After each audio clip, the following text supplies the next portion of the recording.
Thank you all very much for introducing me. I'd like to welcome you all, and we're starting the second session of our event, and it's dedicated to PNP or routing security. And during this session, we will try to help you understand PN security and RPKI, so to find solutions for preventing cyber attacks and threats. And I think this is a very important session, and it's a very important issue. So the first speaker is Askhat Gimranov. Askhat, over to you. Please welcome Askhat.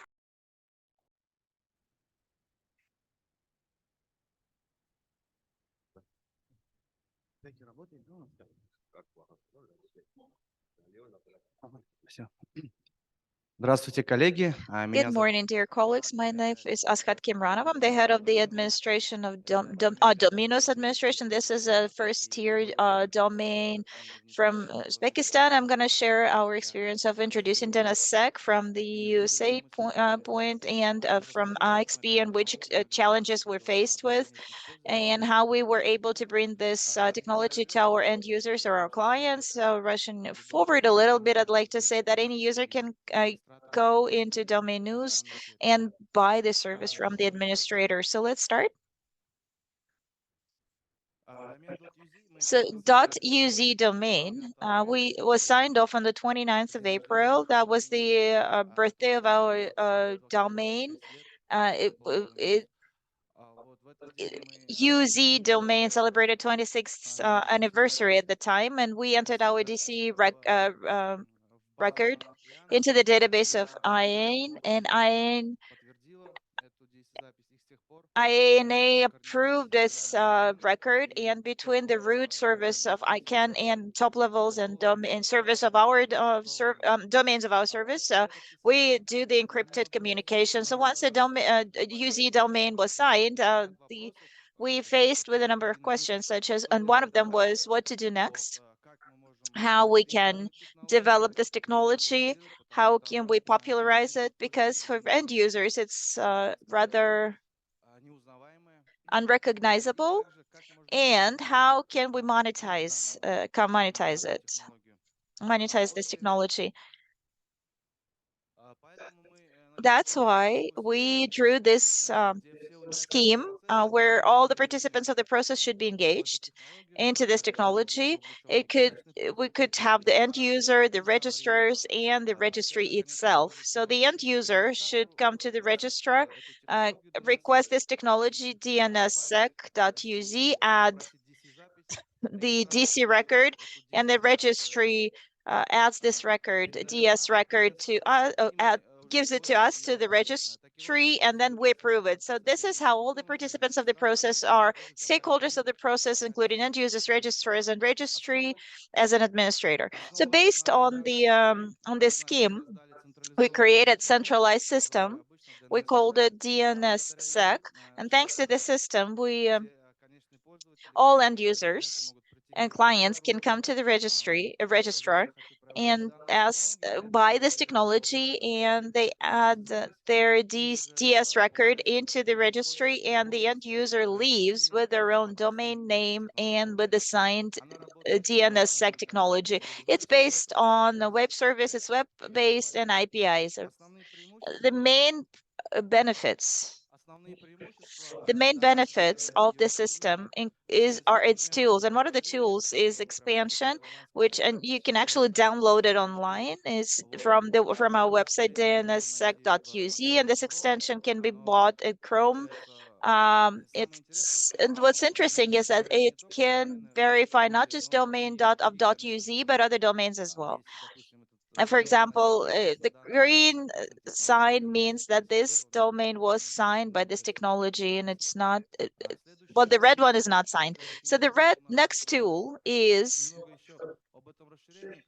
well, a few words about this extension. In the Chrome magazine and Chrome store, it's featured. So that status means that this extension was created according to all the rules of the store, and according to all the standards of Chrome Store, and it's recommended to all its users. It's the only application in DNSSEC that has been featured. Another tool, a very interesting tool, is visualization of all the trust chain from the root server to the hosting provider service. So you put in your domain, and it shows the whole trust chain. And you can see here that the domain it signs the DNSSEC technology, and all the trust chain is green. If there is an interruption between or breakage between DNS servers, it will be shown in red. So this instrument, this tool is based on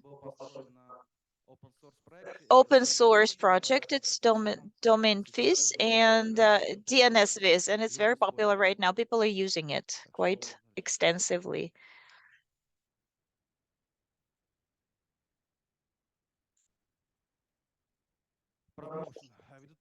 Promotion, because since this technology is new for the end users in our region, we always promote it for our registrars. We provide trainings and workshops. We're constantly online, and we work specifically with their operators so that they could correctly provide services to their clients. We also work constantly with mass media. When we launched it, we had several publications in mass media, and after that, our news was spread out not only through local media but also foreign media published this news. And you can see that a publication, for example, here in Tweet, that the Republic of Uzbekistan is the domain, the DNSSEC technology has been signed or something like that. And a few words about our statistics. We have 110,000 active domain names in .uz, 26 registrars, and the number of signed technology and DNSSEC technologies is 20. It's more now. That's 22 or 23 second level domains that have been signed, that signed the DNSSEC technology. Our future plans include expanding the coverage with DNSSEC in the .uz domain, could run constant promotions and advertise the service, and work with state and private, public and private sectors so that they could actually implement this technology there, and try and implement automation of a replacement of CDNS with CDNS key records. In conclusion, I'd like to say that, I'd like to share the experience that we gained. We built this conclusion, and we built this, and we realized that in order to implement this technology, we have to have our own box solution on implementation. You don't have to wait for registrars. They're not going to do it. The end users are not going to do it. We have to sit down and develop the software and then provide it to our counter agents, and then run constant workshops using this technology, because registrars, their staff, there's a high turnover among their staff, and we have to train them constantly to be in the front line. And then the end user promotion on the part of the registrant, we have to help registrars with this. And the last but not least is the fact that the service should be payable. It has to be monetized, because if it's not monetized, the registrar is not going to be interested in promoting this technology. And the end user, if he comes in, he will realize that there's no value. If it's free, if it's provided free of charge, there's no value to it. So this is it. And if you have any questions, so you can always email us using this email address. And in the future, if you need any experience in expanding this technology, we're looking forward to any cooperation, partnership, help with implementation, provide all of our developments. And thank you very much. Thank you, Askhat.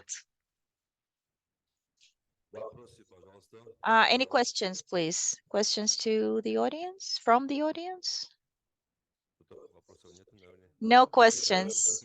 Thank you. That's very good. Thank you. Everyone's clear on what was reported and presented. Okay, what would you like to say? Thank you, Askhat. I have one question though, about partnership between the government, public and private sector. So what level are you talking about? Cybersecurity or household security, or so the PPP is very important here, public-private partnership, because all these operators are managed by the private sector, and the government is just regulating everything. So what's the Uzbekistan's experience on this? Well, it's PPP, it's private and public partnership, and it's the regulator is regulating, and the commercial sector is providing all technical solutions. As the regulation, the legal framework is created with based on some recommendations on the part of the private sector. Everything is analyzed, and then the draft resolution is provided for discussions. Once all the discussions are completed, everything's taken into account, and the final product is prepared, thanks to which all participants of this process can use this product. So this is what it looks like, and the government is always, so the public and private sector always work together, and I think it was the right thing, because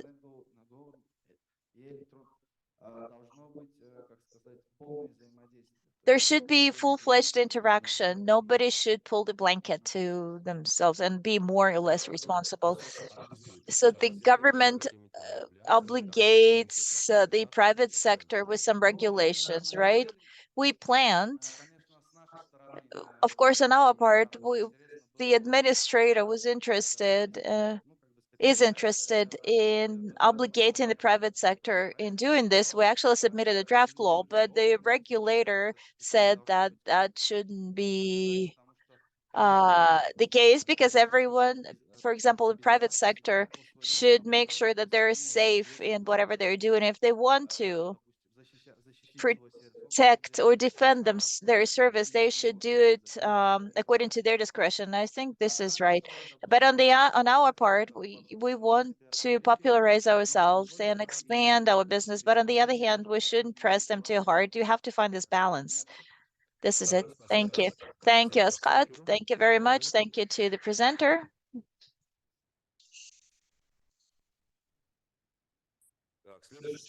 So next presenter is Kevin Miner.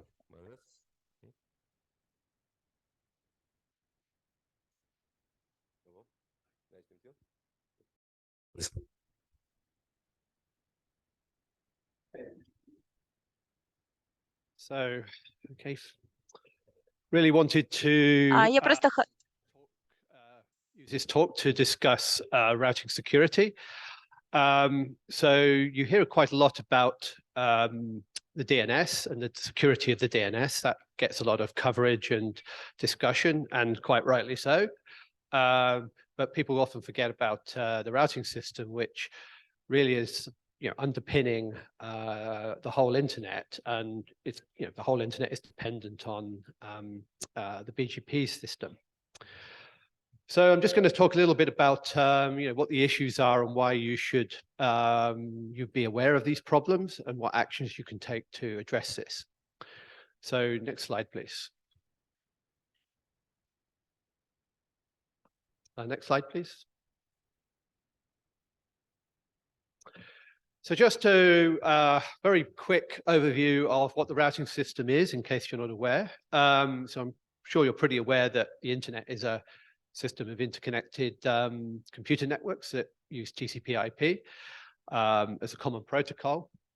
And routing is needed to get packets from one destination to another. So this is done using routers, which are the devices that discover other connected networks, and these forward packets between the routers. So that's the basics of the routing system. So the packets are forwarded using IP addresses, which are known as prefixes. The RIPE-NCC is the body in Europe and Asia or Central Asia that assigns these addresses. And then the routers are using something called BGP, or Border Gateway Protocol, to exchange the reachability information about the networks they know how to reach. So in other words, the routers are building the roadmap of the internet and pick the best route for sending packets across. Next slide, please.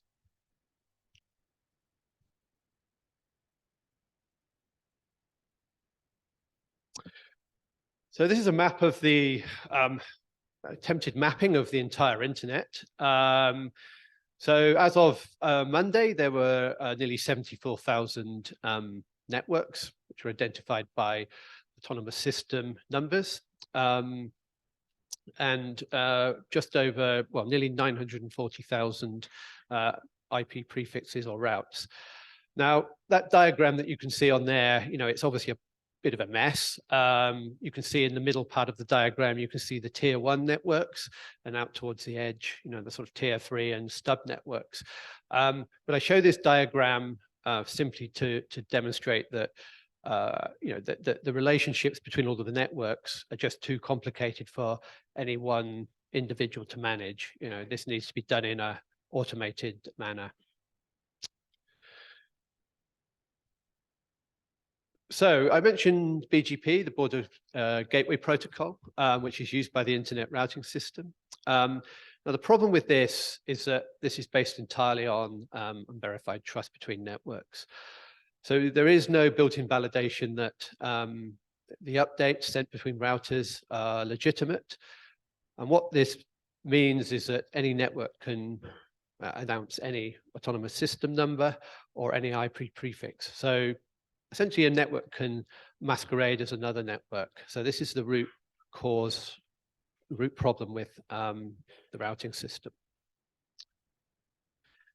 So we have sort of three main problems. I'm not going to go into this in too much depth in the interest of time, but we have something called a route leak, which is usually an accidental misconfiguration of a router, where it announces to another provider that it has a route to another network, and it, essentially the packets are taking an incorrect path through the internet.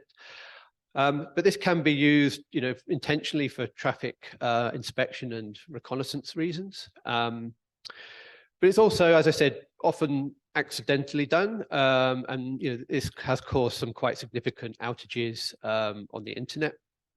There's one I mentioned there in 2019, which is Verizon, where some significant amounts of traffic were routed to a small ISP in Pennsylvania. Then have something called a route hijack. So this is actually where a network operator is impersonating another network operator. And we've seen quite significant examples of this. One was there was like a cryptocurrency route hijack that caused quite significant economic damage. But this is often used for denial of service attacks or traffic interception. And then finally, you have IP address spoofing, which is perhaps more commonly known on the internet. So this is really creating IP packets with a false source IP address. And this is a root cause of reflection DDoS attacks. So these are sort of the three main routing problems.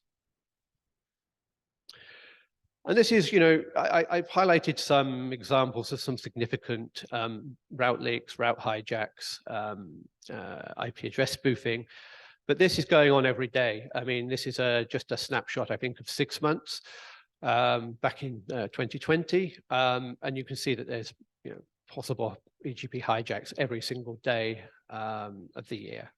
And I see this, I look at this in our measurement statistics, and I can see this happening every day. Okay, so what can we do to actually fix this problem?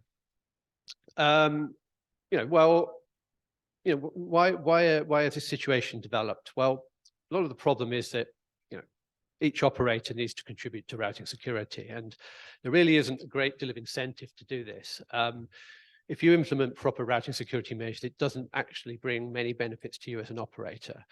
So, simply yeah, there's not an incentive to do this. The other problem is that routing incidents can actually be quite hard to identify and debug. And many operators are just simply unaware that they have these issues. That's something that since we started doing the measurements, that we particularly noticed. So it's really a collective action problem that needs to be addressed. So this is bringing us to something called MANRS. So this stands for Mutually Assured Norms for Routing Security. And the aim here is to provide some well-defined actions to try to eliminate a lot of these common threats. So it has to be said, this is nothing new. There have been solutions and proposed solutions to most of these problems for many years. But because of this collective action problem, operators have just simply not been implementing these good practices. So what we're trying to do here is bring all these practices together into a sort of package and say that if you implement these things and we have ways of measuring that, this will address a lot of these problems. So there's currently 4 programs. So really actions can be taken by many different types of operator. You could have the sort of ISPs.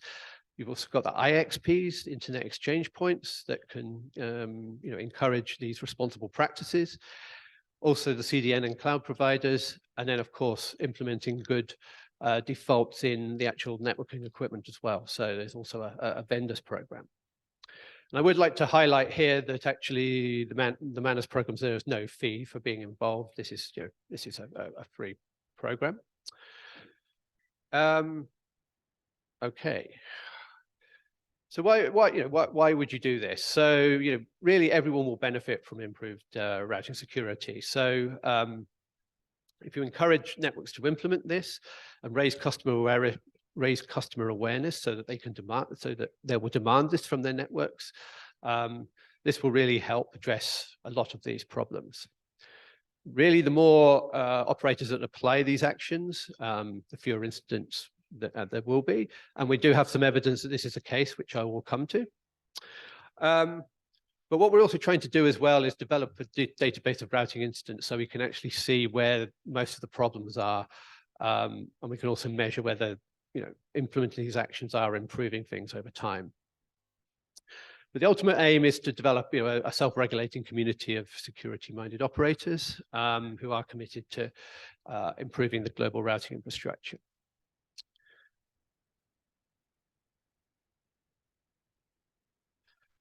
All right, so I'm not going to go into all of these actions in the interest of time, but I just want to highlight the Network Operators Program. So there's really 4 actions here. So one is to implement filtering, to make sure that you're only announcing announcements from your network and those of your customers that you're authorized to do so. So you're not announcing routes from other operators that you shouldn't be announcing.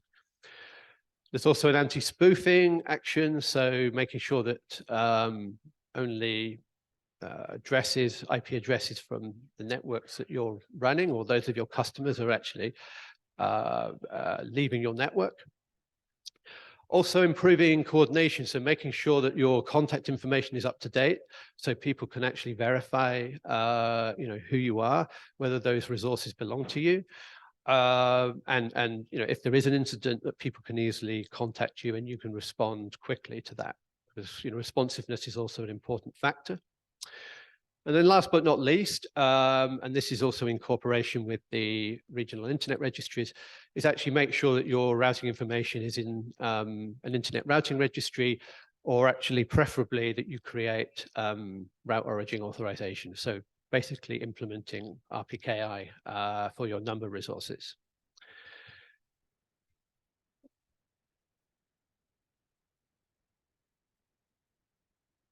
Sorry, it's a bit of a delay on the slides. I just want to mention very quickly, there is an IXP program. So IXPs are really important to encouraging their customers to implement these actions. So there are some different set of actions for the IXPs, and we encourage IXPs to adopt these, but also to encourage their customers to adopt the network operators actions as well. So this is just to highlight there is an IXP program. There is a CDN and cloud program. and there is also a vendors program as well. This is quite a new thing that started up about a year ago, but it's really to encourage vendors to implement sort of sensible defaults in their equipment. Okay, how to check conformance. So this was actually a big problem. As I already mentioned, a lot of operators just simply weren't aware of the problems that they had. They couldn't easily identify where they had problems. So we developed this thing called the MANRS Observatory to help check performance. So this really is designed, so this is publicly available. Unless you're if you're a participant, you have more detailed information. You can access more detailed information, but actually anybody can go to that URL and get a general idea of the state of router security for the whole internet and for this region. So this is based on a number of publicly available data sources. I won't go through them all, but some of them are well known, some of them are less well known. But it aggregates this information, which measures sort of different aspects of the MANRS actions that I highlighted. Most of these measurements are actually passive, so it doesn't need any action from the operator. We can measure this from outside. There is one exception, which is the anti-spoofing, which does require the operator to run some software. But as a general rule, we can observe every network that we can see on the internet. So normally I would give a live demo of this, but not time today. If anybody's interested, I can show you outside. But this is an example of the dashboard. So you've got the 4 MANRS actions that shows you the state of the global internet. So generally things like coordination. Most networks put their contact information into the database. Things like their routes. Most networks are putting their routes into the IRRs. But then RPKI, you see only 32% of networks globally have actually implemented RPKI. So that's something to work on. In terms of route incidents, filtering 99% looks good, but actually that 1% causes most of the problems on the internet. Causes a great deal of problems. So that's a little bit of a false figure. So again, I can pull up incidents for each country. I just highlighted Kazakhstan here. It shows you the number of incidents there have been in the last month, or in November. It shows you how many culprits there were, and how many networks have created these problems. And you can also see the performance with the MANRS actions, each of the 4 MANRS actions. So it's generally pretty good in Kazakhstan, actually, in terms of routing security implementation. But it has to be said, there's probably not so many tier 1 operators in Kazakhstan. So it's actually the tier 1 operators you see a lot of the problems. So just to put some clarification on that. So I can actually analyze routing security by region and by country. So I've actually done this for Central Asia, all the countries of Central Asia, just to highlight that can be done. And I can actually look at individual networks. So these are all of the networks of Central Asia in the 5 Central Asian countries. Shows you their sort of MANRS performance scores. If you're a participant, you can actually look in more detail. You can go and look at fine detail for every one of these networks and look at where the exact route incidents and where the incidents are. And so you can get much more information. Okay, if you're sort of starting up and you want to know how to implement this, implement these actions, we do have a guide, a technical guide. This is based on various best current practices, best current operational practices. This is available on our website, so it goes through step by step how you can implement each of the MANRS actions. Okay, so in terms of how successful is this? Well, we are, we're up to nearly 1,000 participants now. So nearly 1,000 ASNs are covered by routing security practices. There's 106 ISPs and a number of the CDN cloud providers. This needs to be put into the context of the 74,000 networks that there are on the internet.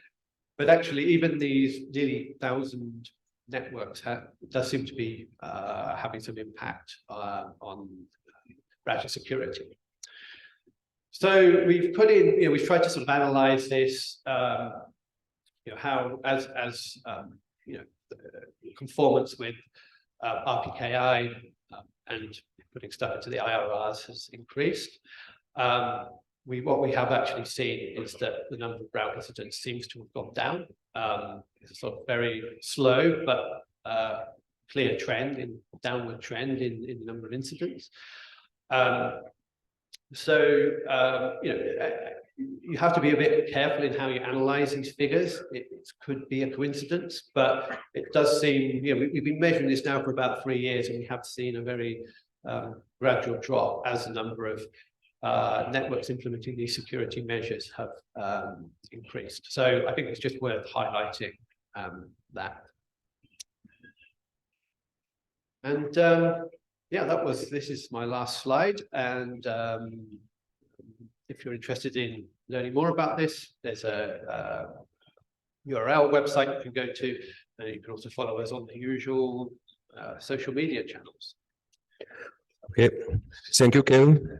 Thank you for interesting presentation and for information provided for us. And I think there will be some question from Optary.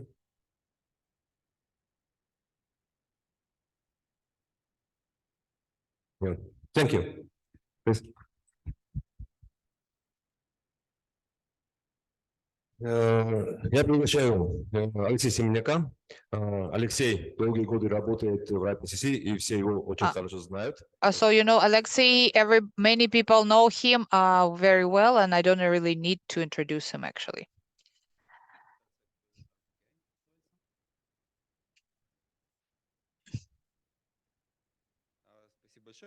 Thank you very much. Just my colleague from ISOC just in generally talked about routing security and what is it compiled of, and they talked about the instrument which was developed by the organization, and he mentioned RPKI. And I would like to talk about it a little bit more, because it's a very important thing. I will tell you what's it all about, and I will try to impose on you that you really need it. And at this event, a little bit later, we will have a small side event where, together with me, you will be able to actually start using it. Start using it. Just come and press up several buttons and start using it. But before that, let's discuss what's it all about. So BGP was developed a long time ago. It's almost 35 years ago, and so it was sort of modified, and in 89 it became as we know it right now. There were some changes in 94, but currently with the protocol which was created or designed more than 25 years ago. So of course we must understand that in those days people were not really concerned about security. Internet was, to the most extent, was a network of networks which trusted each other, and BGP was created based on that reality of those days. And it's quite interesting to mention that the status lasted not that long. In 95, as I said, the actually current version of BGP was created, and BGP version 4, and in 97 there was a first security incident happened. It's a very well-known event, and in Wikipedia has its own name, AC 7007. It's according to the system number where it happened. And now I will the slides I will demonstrate to later will be known to those of you who participated in our training session on the routing security, which happened Monday, Tuesday. So we used the same slides during this training. But even if you were there and you saw the slides, it's a repetition again, but it's not bad, you know. Repetition is good. So what do we understand when we talk that there is no significant security measures engraved into BGP? We have to understand there's this whole complex of problems. Any system can announce any prefix, so technically nothing prevents it from doing it. And any internet participant can announce any autonomous system. Nobody can ban you from doing that. So technically, meaning technically. So of course, organizationally, there will be some consequences, but it will be post factum after it did happen. The announcements that I've received, they're not validated. So if I receive some announcement from a different part of the world, I will accept it because the mechanism it is missing, or verification mechanism is missing. So the list of these problems is partially listed here on the screen, and unfortunately, it's not very brief. And the problem with the approach, with the security focus of any BGP, unfortunately, it does exist, and this is a problem of not just some targeted hits or attacks. It's a problem of human error. A huge number of security incidents that occur worldwide occur not because someone wants to attack somebody, that somebody developed a plan of negative impact on another participant of the internet or something like that. For the majority of most parts and the majority of cases, the incidence routing is the consequence of accidental factors, human errors, the fact that the Russian language misses this, the English one has this, the fat finger syndrome, this fat finger syndrome term. Yes, I want to press 4, but I press 5 because I'm missing the key. This is just because of that. So in my configuration, I already have a wrong prefix, which I am going to announce to the world, and it would be good if this prefix is not very important, and the consequences of this action won't be global. But they may be and can be global, unfortunately. And this is not just a problem of hackers that are trying to affect somebody or impact somebody. This is a problem of network administrators that make human mistakes and errors, and there's no way of getting around this. You cannot stop people from making or prevent people from making mistakes. And this is the statistics of a Curator Labs company. This company is has been analyzing the routing systems on the internet, different types of analysis, and specifically for a number of years, it's been accounting all the subjects, and they can see using their own system.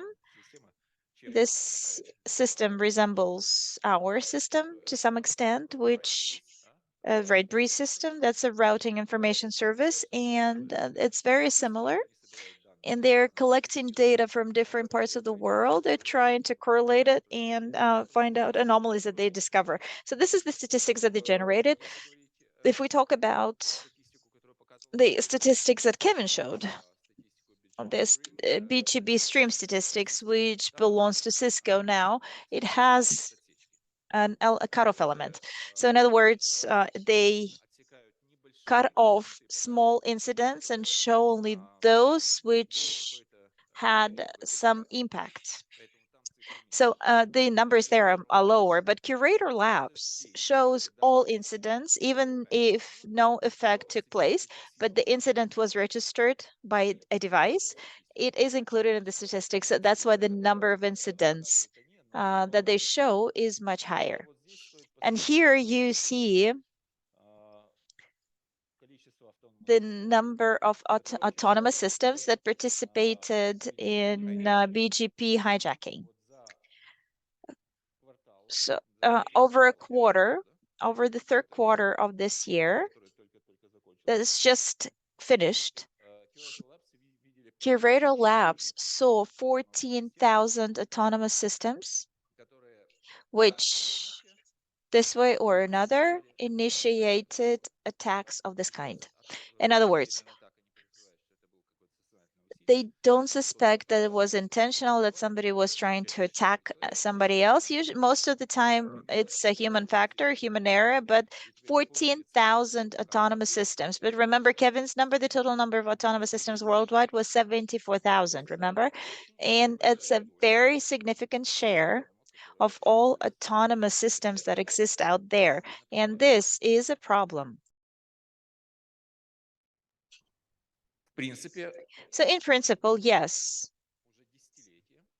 It's been a decade when we've had this thing in existence as a routing part of databases of regional internet registrars, routing registers or IRR, who were supposed to solve this problem, where in principle, which contain mechanisms of description of who interacts with whom and how, and based on records of these databases, you could actually build filters.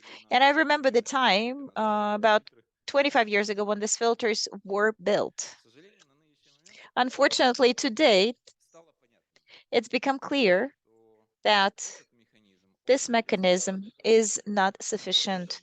It has a lot of problems and drawbacks. So first of all, it's not global. It doesn't have a central point which would collect all or connect all this, or which would collect all these records. That could be the point, which could be the base for the logic of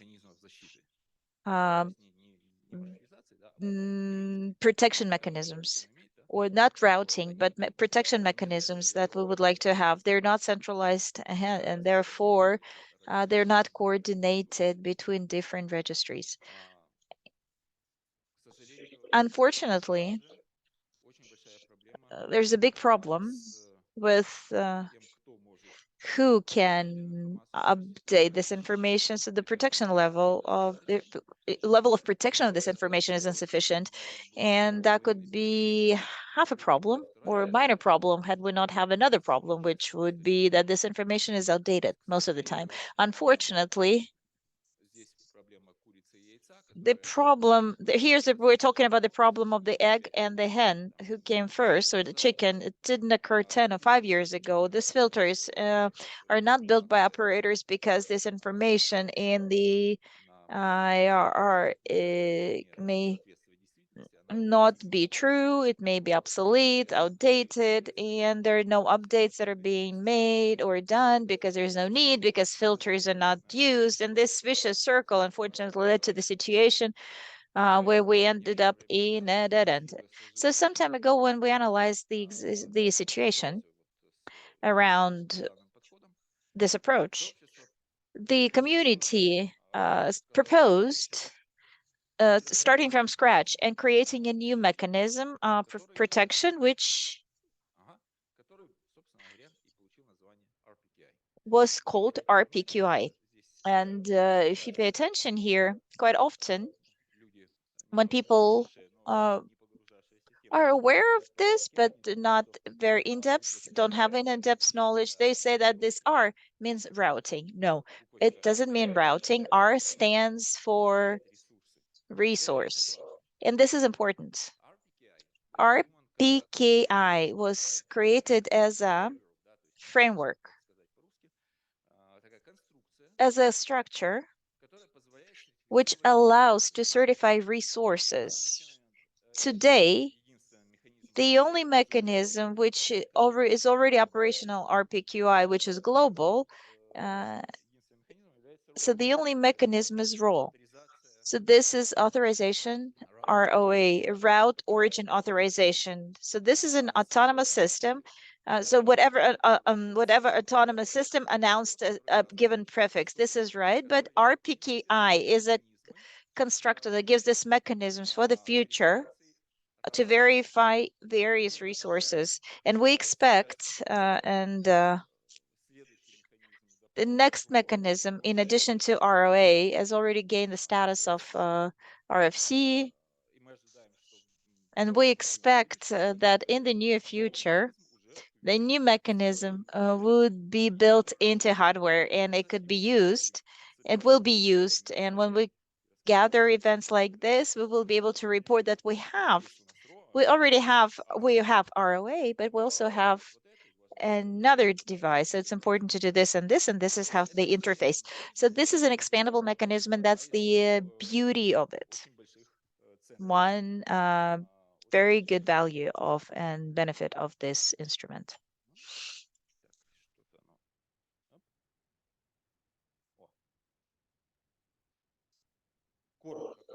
So a few words about how it works. We have this different algorithms, and with the use of these algorithms, we're connecting a prefix that we see to the autonomous system OSN, which could announce it. It is done as the hierarchy of different registries, and it works the unified system for all internet participants. Just give me a second. I'm flipping here. I want to make sure I don't skip the slides. And it did happen.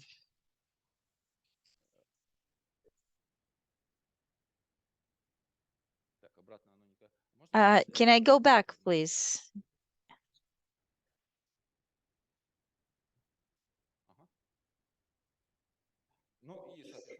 And of course, how does it help to ensure the secure routing security? This mechanism doesn't tackle all the problems, but it does tackle a lot of problems related to, for example, syndrome, Talk-Spice syndrome.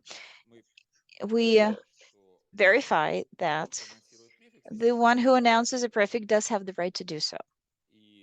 And it's verified by means of some public information and different mechanisms, so distribution mechanisms that exist in parallel with the routing system. So it's like an independent verification process.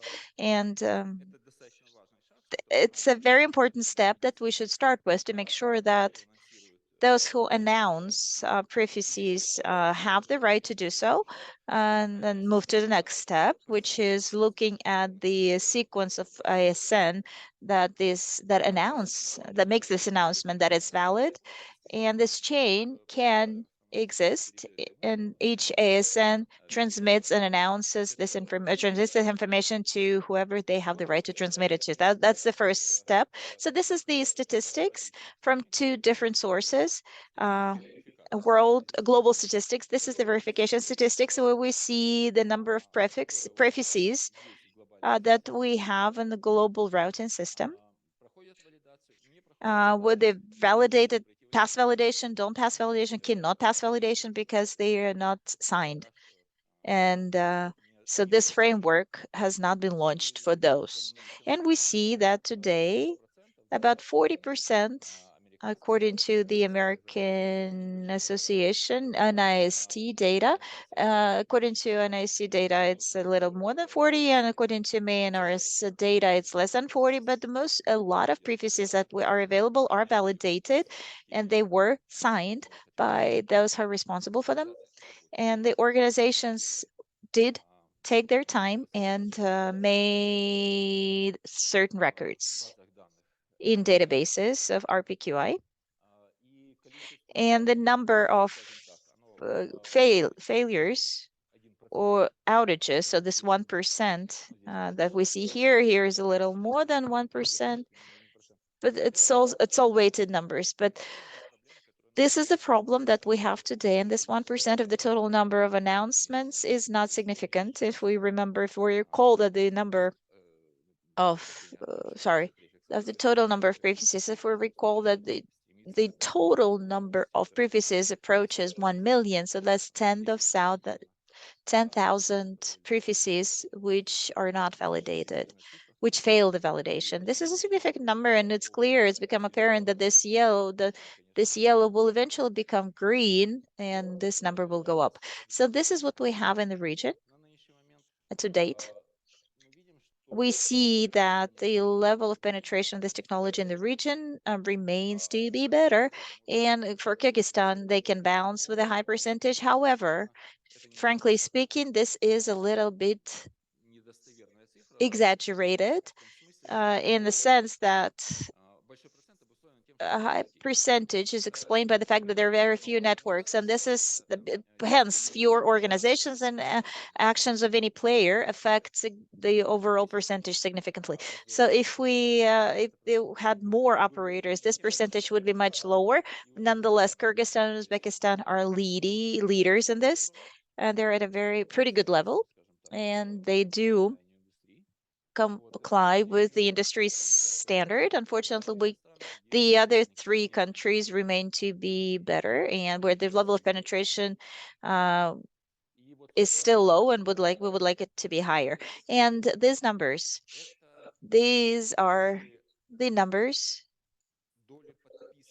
of they show the share of signed space. We don't have a mechanism to determine and calculate the number of verificators or verifiers, entities that verify this information that are in each network. This data are not available to us, unfortunately. So we can guess, we can look at some numbers which pertain to what operators signed. So in order for these numbers to become higher, and we will have this signing party today, and I do recommend that you attend it. Those who have this RIPE NCC access to RIPE NCC, in order to participate in it, you'd have to enter your records, enter your profile there. You have to enter your profile, and the purpose of RPKI on the signing party, we will do several simple steps, less than 10 clicks with a mouse to sign your resources, so that everyone who comes and is not afraid of doing this for themselves, you will be signed, and then as a result, these numbers will become a little higher. And I hope that we will manage it today, and we will have operators who will come and join this initiative. So with that, I am finishing my presentation, and if you have any questions, I can take them now, or I am around somewhere, so come find me here in the room or outside. So you can find me and ask me and any questions you may have. Thank you very much, Alex. Thank you very much. Any questions?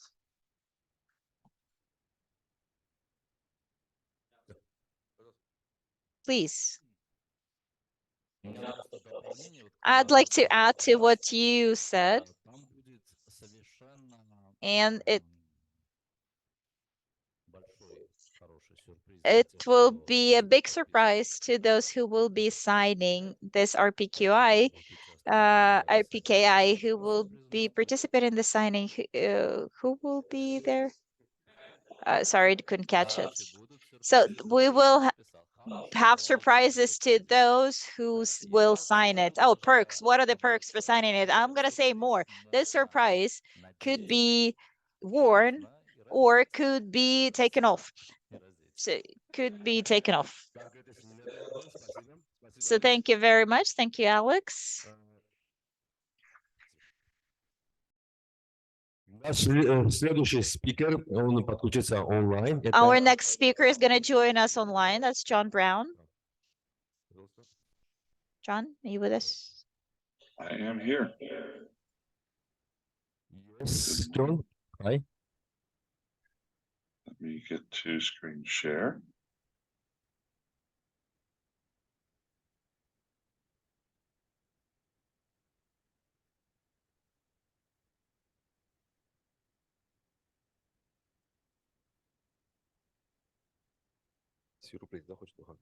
Can you see the presentation?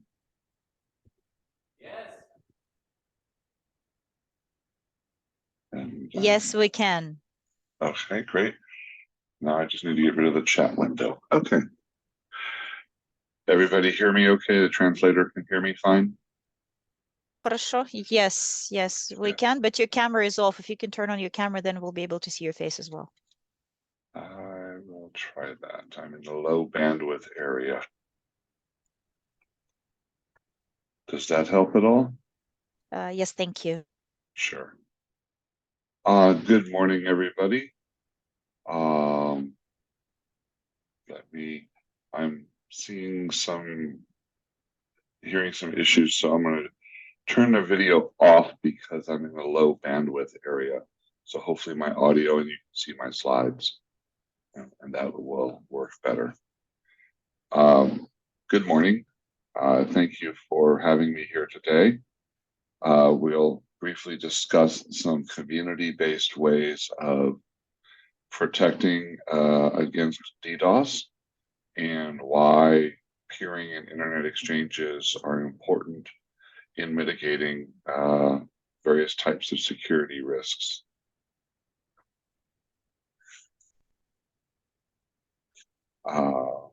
Since we're virtual, it doesn't really matter about taking pictures of slides.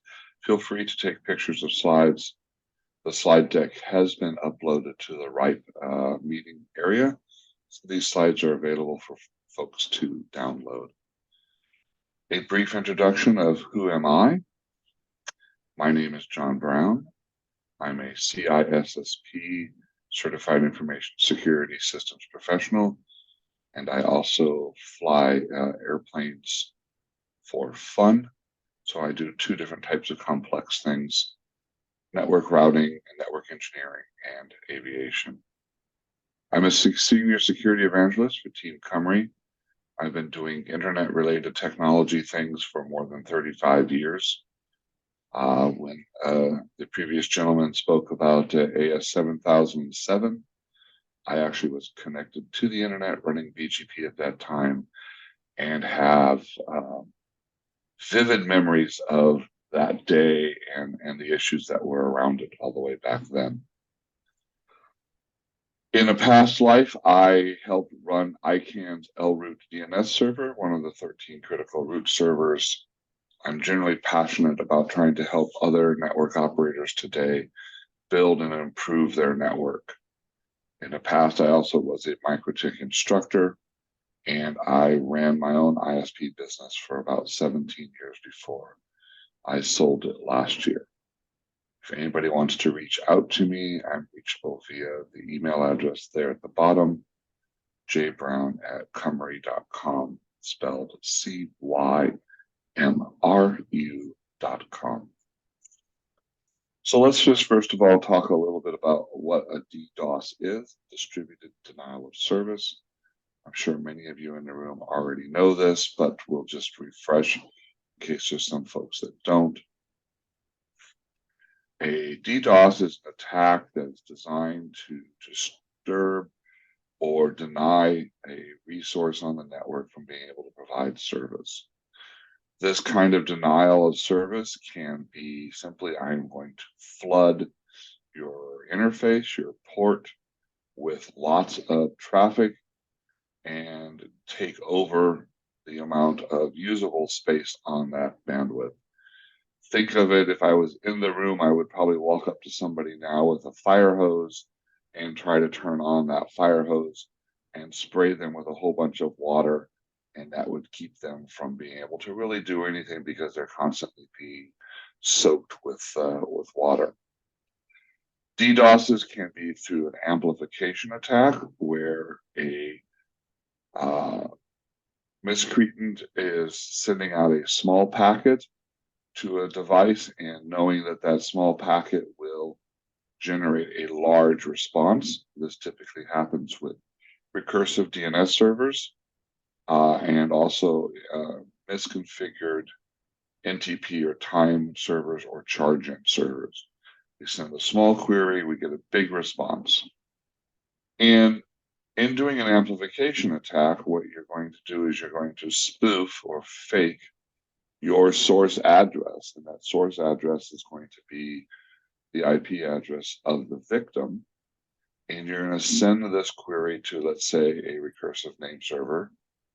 And the recursive name server is going to reply to that source address, in which is our victim, and send the very large packet to the victim. There are also types of DDoS attacks that also can be at the application layer, where we send a large number of SYN packets to on TCP to consume resources, connection resources in the server, and off we go from there. I see there's something in the chat. Let me see if I can bring that up. Okay, so just telling me I can presentation. Sorry. So let's just take a look at what a DDoS looks like. We have all of these users on the left-hand side of the screen, all talking across the various autonomous systems and network providers, whether those are transit providers, peering providers, etc., all going over to our web server, our e-commerce server on the right-hand side of the screen, you know, www.dollar.com. Now, when a DDoS happens, we're going to create traffic where our malicious user is going to use infected computers that are going to send out these queries across the internet. And we're going to effectively flood the capacity of our web server and take the web server down. So how do you fix, or how do you mitigate or solve a DDoS attack? There are several different methods. First, let's talk about some of the more traditional methods. First is we would build an access control list, or an ACL, on your router to the to your transit provider. And that router access control list or firewall list would filter out the IPs that are being used to attack you. And that works somewhat, but the problem is that the volume of traffic has already come down your connection to the internet and has already caused the congestion. It also doesn't scale very well when you have thousands or tens of thousands of source IPs that are attacking you. You would have to build a rule set, a firewall rule, listing each one of those individual IPs, and that becomes very unscalable and very problematic, especially when you have to deploy that across multiple routers. At the end of the day, if you're filtering things out at this level, you're still effectively having the DDoS be valid, because you're consuming even more resources trying to combat or mitigate the service. You can use a technology called, or a technique I should say, called RTBH, stands for Remote Trigger Black Hole. This is a special BGP session with your transit provider or peering partner. You will use BGP as a signaling protocol in what we call the control plane, and we will tell our upstream transit provider or peering partner that we want them to drop traffic to a specific address on our network. So we're signaling in BGP, we're putting a community string on that BGP route, we're sending it up to our upstream, and we're saying, hey, please don't send any traffic to this specific IP address. And then the transit partner, provider, or peering partner will go ahead and drop traffic to that IP. This helps in that it frees up bandwidth on your transit or peering links, because now the traffic is being dropped upstream, and you can get about, hopefully the rest of your network is better, working better now. The challenge is that you're relying on your transit provider to have really good bandwidth, and that they have the ability to absorb the DDoS attack volume. So we hope that their pipes are big enough. The other challenge is that you have to build a BGP session with each transit or peering partner that you wish to work with. Depending on the number of those that you have, this may not scale very well. So here's what a real-time black hole type of a request would look like and how it would work. So our attack network would send out a remote trigger black hole request to the bottom AS there, AS65539. That bottom AS now is dropping traffic going towards our web server, and you can see that the link between that provider has now gone from being red to being gray. So it is working normally and sending traffic in to our web server. So we've solved the problem a little bit, but we still have traffic coming down these other links that we don't want. That's unwanted traffic. A third way to mitigate is using a scrubbing service. A scrubbing service allows you to have a third party, the scrubbing service provider.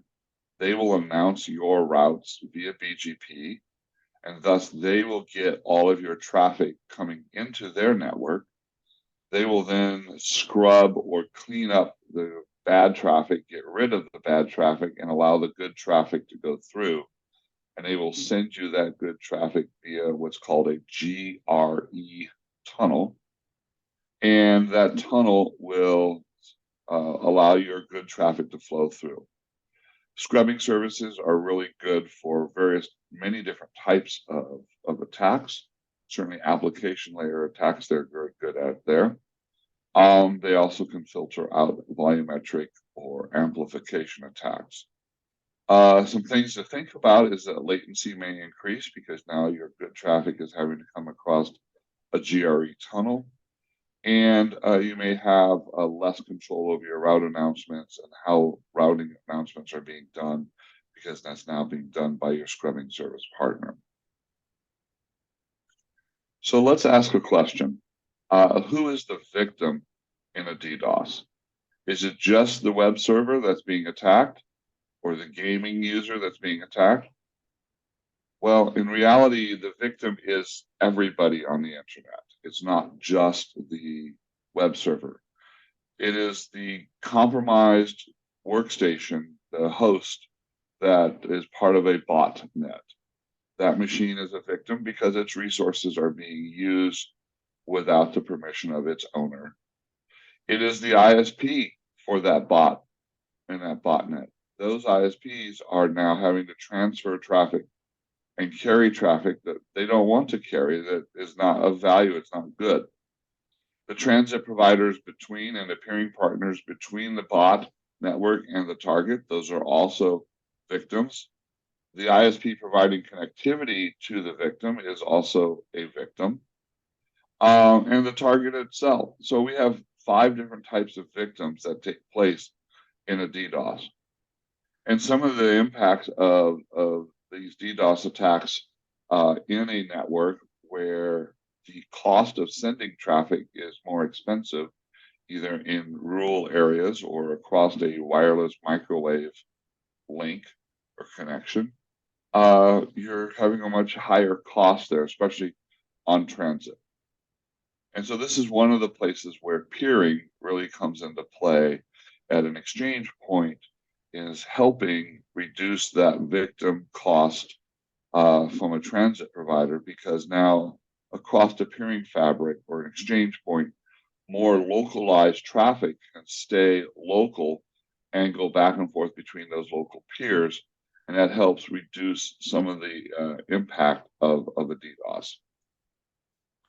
Well, what about if we could have more than 1,000 different network providers across the globe stop sending us traffic we didn't want at our victim? And we could do that with a simple BGP announcement into a service. Well, we can, And Team Cymru has a no-cost, it's free, service called UTRS, UTRS. It stands for Unwanted Traffic Removal Service. Basically, what we do with the UTRS service is we use real-time black hole methods, but we do this at scale. So the victim would advertise to us their victim IP that's being attacked. We tell the rest of the community that this victim doesn't want the community sending traffic to a particular IP. And so what happens is the traffic stops at the ingress, or the point of where the traffic would come into the internet, or where it originates from on the internet. We're now going to stop that traffic at the point of ingress. And so we save everybody across the picture, across the network, all the transit, all the peering folks, etc., all across that are no longer having to carry this unwanted traffic. Basically, we are leveraging features from a service or a technology called unicast reverse path forwarding. It's an IETF standard, and it's also talked about in IETF BCP 38. And I would recommend folks go take a look at BCP 38 to understand things a little bit better.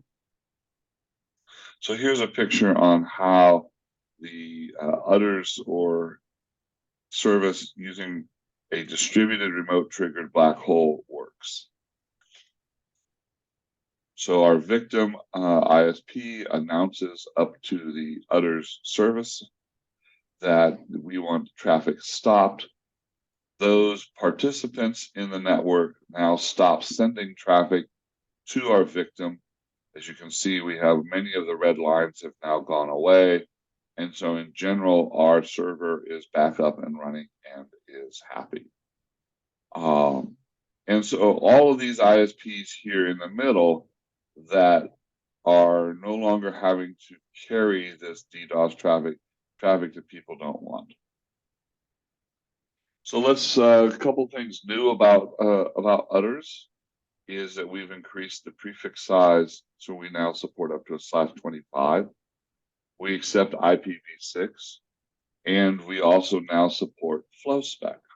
We'll talk a little bit about what FlowSpec is and the value of that. So basically, by accepting IPv4 up to a /25, we help prevent carpet bombing, and we help better align with other route acceptance policies and boundaries. We have now multiple geographically diverse route servers that you can peer with, and this allows for better resiliency and reliability of the service. We now support IPv6. We're seeing FlowSpec. We also now allow a more refined way or more granular way of removing unwanted traffic. In previous versions, if you simply announced an IP address and dropped traffic to that IP, all services to that IP are now dropped. With a FlowSpec announcement, what happens is you tell it the IP address that you want traffic stopped to, but you are also going to say that you only want to drop traffic that's, let's say, protocol UDP and port number 53. If you're a web server, as a web server, you don't really necessarily care about DNS or port 53 traffic from the outside coming to you because you have your own internal DNS. And so if you're being attacked with port 53 UDP traffic, you can request people to not send that to you, and they will not send it, and that will still allow your HTTPS or port 443 traffic to continue. We support RPKI. So just from the previous presentation, what is another benefit of here in a few minutes going with RIPE and signing your routes is that if you use the UTRS service, then we will accept that RPKI validation and information that assures that the route that you are announcing to us is in fact yours and you have authority and permission to do that. So we are based on the ROAs, the authorizations via the RPKI validation process. So yet another reason to go and use the services being provided today by RIPE to get your route signed. So the big ask that I have is, spread the word about this. The more internet service providers that are signed up to this no-cost free service, the more we can adopt and stop malicious traffic, and you can become an internet hero. One thing that I will also say is that we at Team Cymru are not the people, we are not making decisions on what route should be blocked or should not be blocked. That is completely in the control of the ISP making the request. So all we are is a trusted partner in the middle that's going to validate the request and redistribute the request to the other partners and participants in the service. So we do not do any kind of detection. We are not sitting there saying, oh, you are being attacked, let us go stop it. That is completely up to the ISP. You are in control of what announcements you're making into the service, and you are in control of when you turn off that announcement to stop everybody from blocking traffic to that IP. Each individual member is completely in control of those announcements and manages that. The last thing I'll say is that in my former life as an internet service provider, we subscribed to MANRS, talk about briefly about Kevin and what the MANRS process is. And I would strongly encourage, as a former ISP operator, I would strongly encourage that each network operator out there today look at the MANRS process and look at getting that configured and set up in their network and becoming a better participant on the internet. In the end, all of us as network operators are responsible for what we call network hygiene. In other words, don't make your network too stinky. Don't make it too smelly. You want to have a good, clean network, not only for yourself, because it will help save you money and have a better customer experience, but you also want to do it for your neighbor so that your neighbor has motivation to help and do it as well, so that they are not providing or causing problems on your network. It's a social contract between all of us network operators. And with that, I will leave a quick slide on some things that we have available also that are for ISPs, and I'm happy to stand for any questions that might come through. Thank you very much for your time and allowing me to present today. I hope it was valuable. Okay. Thank you, John. Thank you, John, for interesting presentation. Maybe you have some question. No, thank you. Спасибо. Наша сессия завершилась уже. So our session came to its completion. I think information you receive will be useful and valuable for you in your work. So information which will be useful for the region and other countries in the region. So thank you very much for your attention, participation. Thank you.